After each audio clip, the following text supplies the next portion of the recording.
The days of spur-of-the-moment activities were gone, no more rounding up the tag-along gang and heading for the hills. Gary missed those days, but having developed a camaraderie with older friends and being the youngest was meaningful, as he had to prove his capacity for adjudication. Acquainting Hank and Don to his realm of the sulfur mines, the likes of Devil's Punch Bowl, and his hiking ventures was easy, finding their earnestness passing. The assumption being made, their preoccupation was curiosity, not a yearning for exploration. Gary was ready, having proposed a new outing, which entailed residing overnight on a camping expedition to Redwood Regional Park, a secluded park nestled atop the hills overlooking Oakland. The only drawback was that would require permission of their parents. Having no doubt of his parents' permission, he presented his intent to Don and Hank, hoping that their power of parental persuasion was strong enough, and to his astonishment their parents concurred. The preparation was deliberate. A mental list was made: sleeping bag, water, cooking utensils and substance provisions including toilet paper. Gary was familiar with the camping needs from his prior trips with his cousin during his summers in Etna. Hank and Don having never shared information about a camping experiences with Gary, so he accorded his knowledge concerning what should be taken and all was made ready. The time was decided upon: completion of their weekend newspaper routes. They would backpack sleeping bags and provisions, mount their bikes and depart for their uphill destination.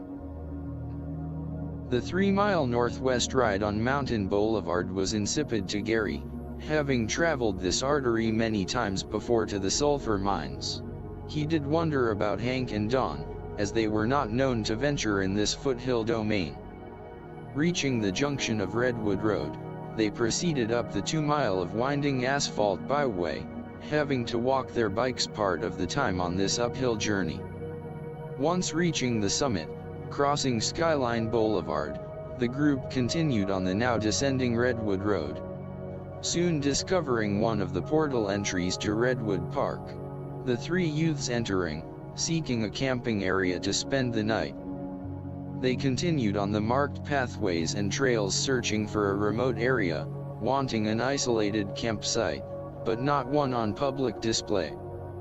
The boys finding a suitable secluded area that looked to have been used for a camping purpose in the past from the presence of a small rock pit. Sleeping bags spread, the flames from the small campfire casting shadows on the redwoods reaching upwards to embrace the sky as darkness entered nature's domain. Gary aspired to view the lustrous stars of a clear night sky, but their celestial radiance hidden by the towering redwoods. Silence abounded, broken only by the sounds of the night, the rustling of nature, a refraining voice, then solitude. Breakfast by campfire was at hand. Gary was alone in bringing camping cooking utensil, and wasn't surprised that he was the only coffee drinker. Coffee was considered an adult beverage by some, but allowable in his household.